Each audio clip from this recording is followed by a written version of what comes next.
Linggo kaya spokes hour na naman tayo ha. Ang pag-uusapan po natin ngayon, ano ba yung provisional release sa Rome Statute ng ICC na plano talagang ihain ng ating dating Presidente Rodrigo Roa Duterte. No?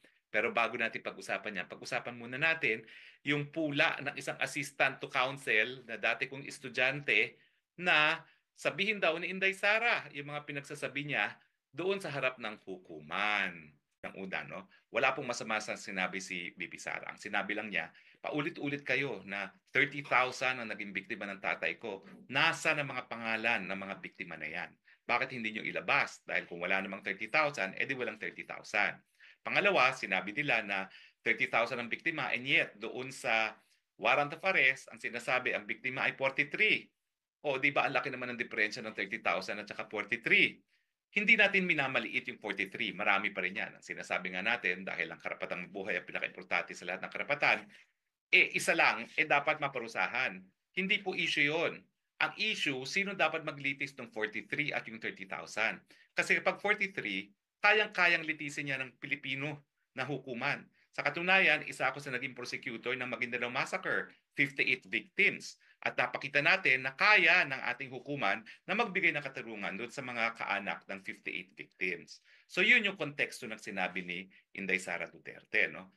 Wala po siyang sinasabi na baliwala yung 43. Ang sinasabi lang niya, dahil hindi naman talaga widespread, at kapag widespread, dapat po hundreds of thousands na naging biktima, if not millions, gaya nung nangyari sa mga Hudyo noong World War II, no?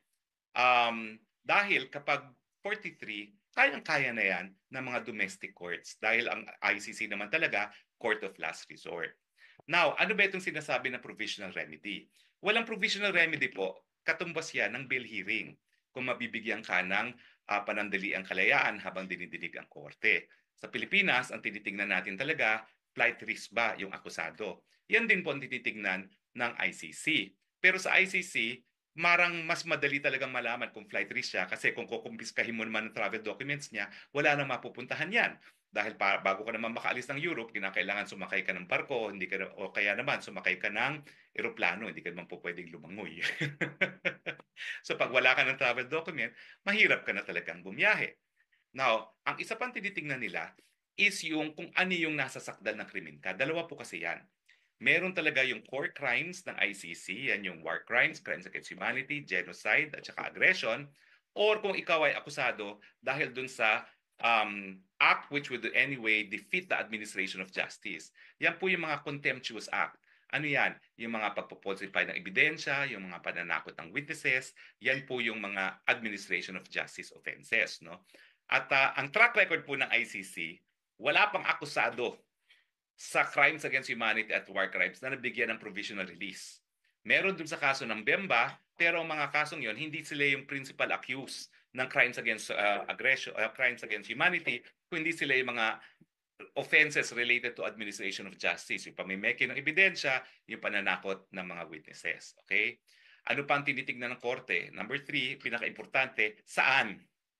Siyempre, kung hihingi naman ng provisional release ang mga nanditong nakadetina sa dahig, gusto nila ibang lugar ng dahig.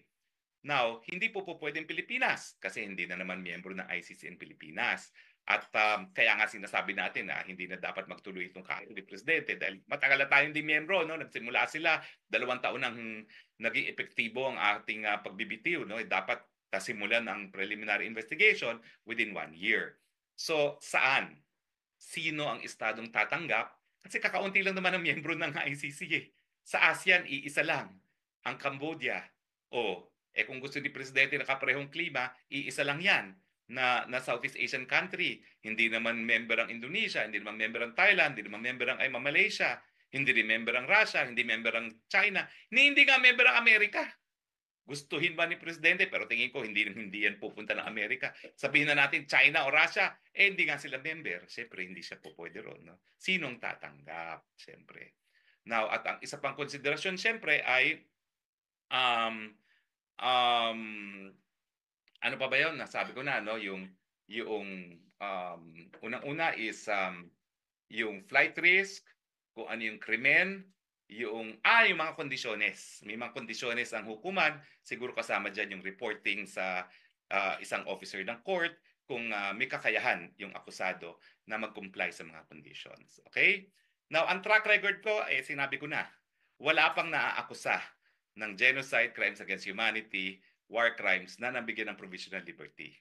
Ang nabigyan lang ay yung mga accused of administration of justice offenses. So, well, anyway, bahala na kung sino yung magiging defense team na gumawa ng strategiya. Pero siyempre, ang unang-unang gagawin nila susubukan nila ang provisional liberty. But to manage expectations, wala pa pong nabibigyan ng akusado for crimes against humanity ng provisional liberty. Well, anyway, sana po meron kayo napulot na karagdagang kaalaman, no? Dahil kaya naman natin ginagawa itong mga updates from The Hague para labanan ng fake news. Nagganap lang po ang fake news kapag kulang ang kaalaman ng taong bayan. Kaya nga po ang solusyon sa fake news, karagdagang kaalaman. Hindi po batas laban sa fake news dahil nakasaad po sa saligang batas, no law shall be passed abridging freedom of expression. Maraming salamat po sa inyong patuloy na pagtangkilik. Hanggang sa muli nating pagkikita, ito po ang inyong Spokes ng Bayan reporting live from The Hague. I love you, Philippines. You're the only country that I have. You're the only country that I love. God bless the Philippines.